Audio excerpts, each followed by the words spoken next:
Welcome to the Haunted Lounge, where shadows linger and the spirits flow. Join your host and a team of seasoned paranormal explorers as they sip whiskey, smoke fine cigars, and share chilling tales from the darkest corners of America. Ghosts, legends, and the pursuit of the truth behind them. Pull up a chair. The night is just getting started. A dress without a dancer. A woman without a name. And a fight so loud we thought we were under attack. This all happened at the haunted Rossville Opera House in Rossville, Illinois. That's the topic tonight on the Haunted Lounge. Welcome to the Haunted Lounge. I'm your host, Dan. Joining me tonight is Rob from Forgotten Souls Paranormal. Rob, how are you doing this evening? Doing fantastic, Dan. You? I'm doing great. Good. Wanted to discuss tonight the investigations we did at the Rossville Opera House. The Opera House was a very cool location. It was run by a gentleman named Dave, who has since passed away. Dave became a friend of Forgotten Souls Paranormal when I was still with the group, and I always enjoyed going to the Opera House, not only for investigations, but also talking with Dave, and I kind of like to dedicate this episode to him. Very good. So the Opera House, 3-story building, Rossville, Illinois. Rob, you want to kind of walk us through a little bit of the history of the Opera House? Well, I know at one time, back in Prohibition times, it was actually a car dealership. So you think about a car dealership, they've got an open door in the front, open door in the back, so you could drive through the building if you needed to. Well, Al Capone, he went back in Prohibition times, he would come through. That was the main interstate, one interstate, but main highway going from Chicago and on down south. So Al Capone would make his trips, and he would take his car inside the building. And, I'm sure when he did, they used it for a distribution center. I'm sure that, he had a lot of people going in and out of that building. So that was one big thing back then for that building. There was a few other things after that, but I think that was the main thing for many years. So other than Prohibition, I had heard that the Opera House itself had been used as a gathering place throughout the years for different organizations, such as Red Hat Society, other civic groups. And I know that one of the groups that gathered there were the Masons. Correct. The third floor of the building was the Masonic Lodge, the temple for the Masonic Lodge. And part of that still remains. We'll discuss that here in just a little bit. Was there anything else that David told you over the course of the years that had happened there that you found interesting? Well, Dave was full of stories. You say you got to take it as it is, but you never know what he was going to tell you. But, he loved the building. I mean, he actually was a ghost hunter, a ghost investigator, and that's how he found the building. And he went there and he just totally fell in love with it. And, he had to buy it. And he made that into a great place for people to come investigate. Not only that, a place to buy cool antiques. I remember the first floor, David turned it into an antique store. He had some really interesting things. Had a couple voodoo dolls I remember seeing on the shelves, lots of signage, but there were some fairly odd and creepy relics he had there too, which just matched Dave's personality. Dave ended up living in the Opera House too. He had his little office with his couch that he slept on, and I remember he would greet every group that came in and walk them through, give them the Dave's version of history of the Opera House, and he kind of collected notes as well about everybody that went through.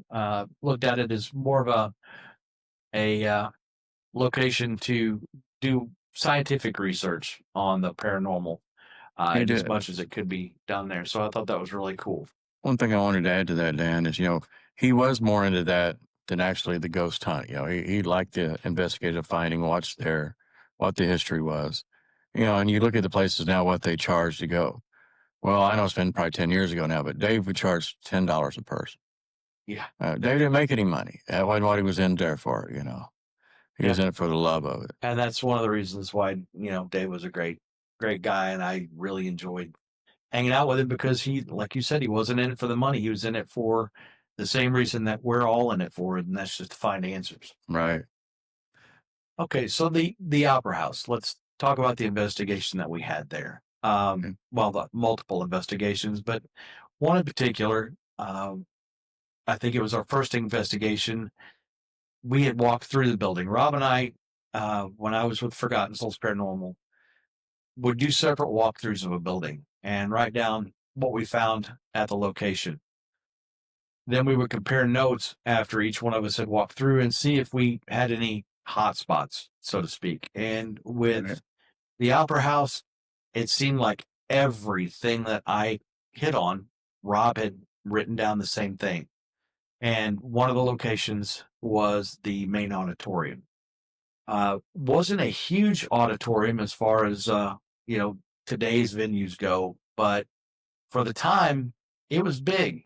You had large timbered columns in it. There was a main stage, and that was where we chose to start the investigation. Right. I was sitting on the main stage, and Rob was walking around the area taking photos. We were doing an EVP session, and I kept seeing movement out of the corner of my eye.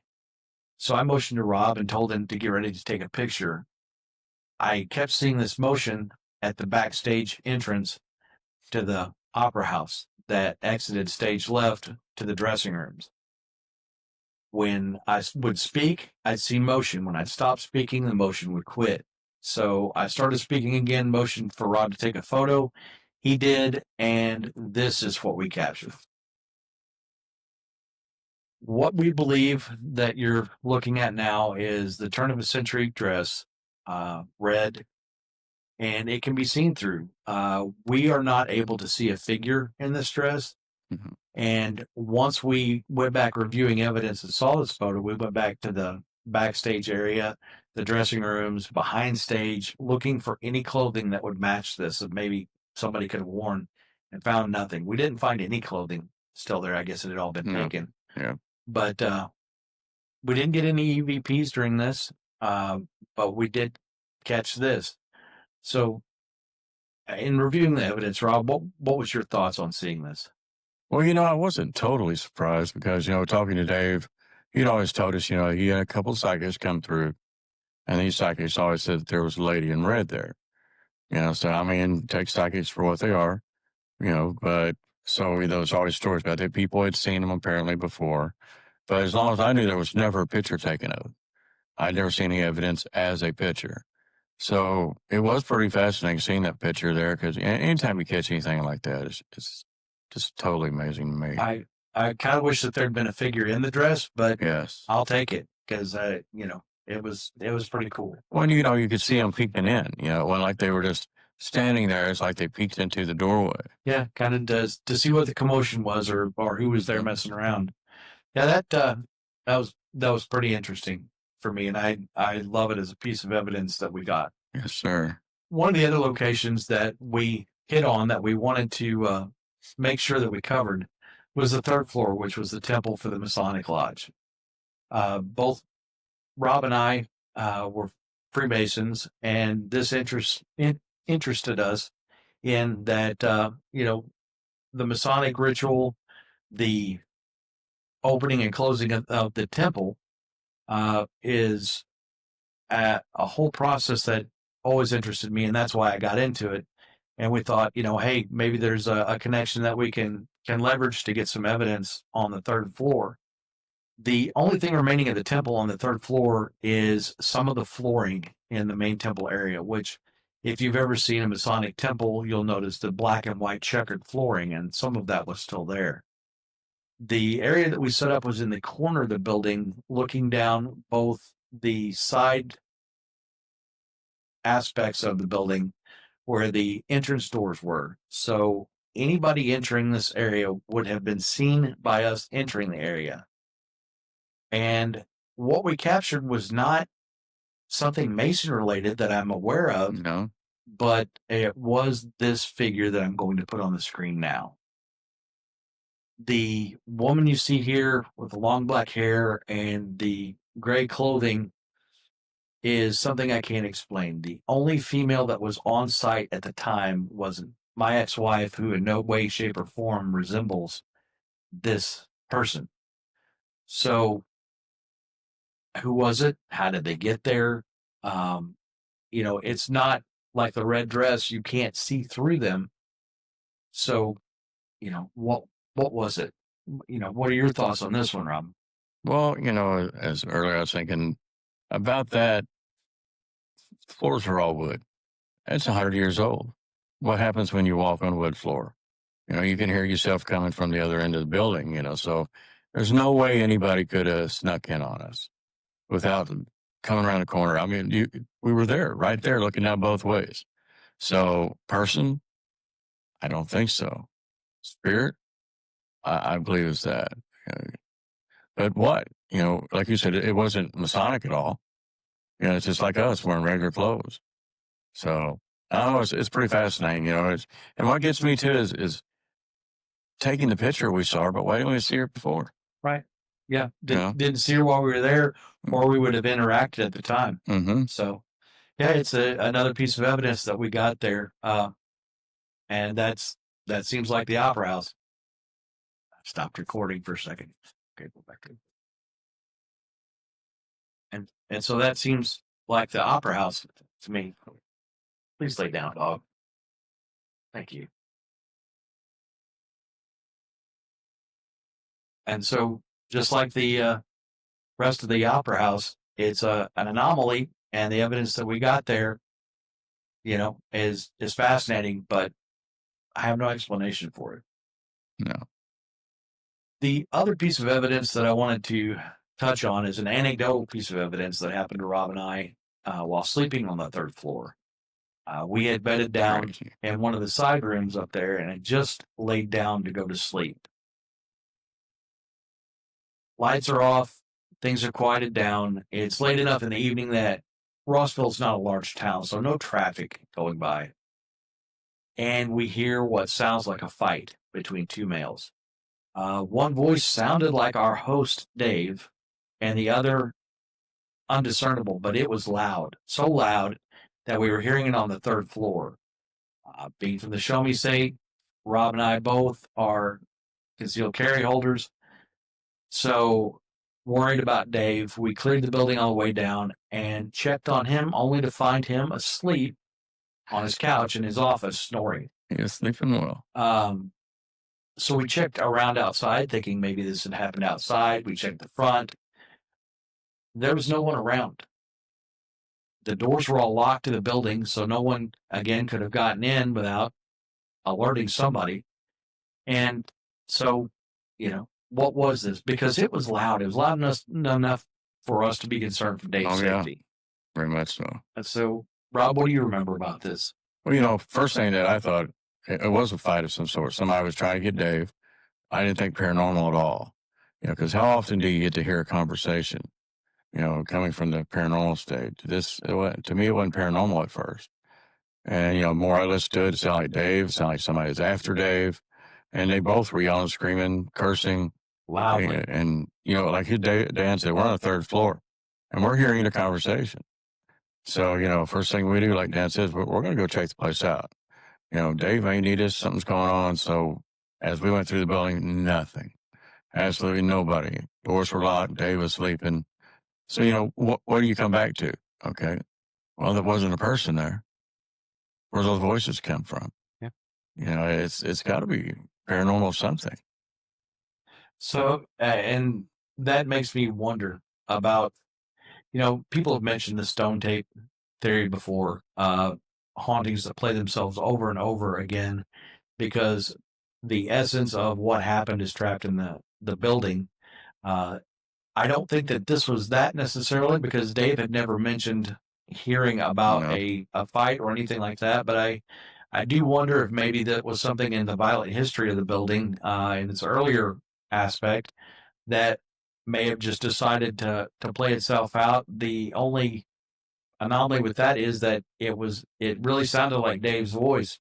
So was it something projected from his sleeping mind? Right.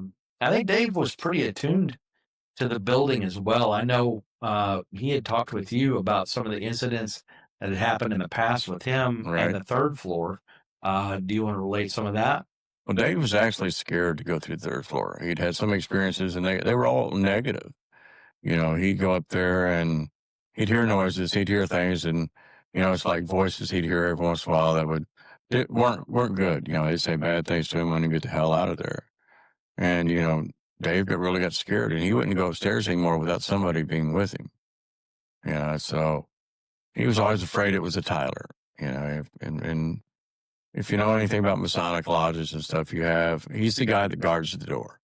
He stands there and he will not let you in the room without being a Mason. You have to know the password. You got to be a Mason to get in.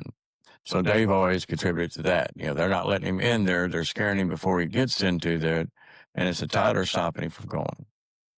Which is just one more aspect of interesting anomalies with this building.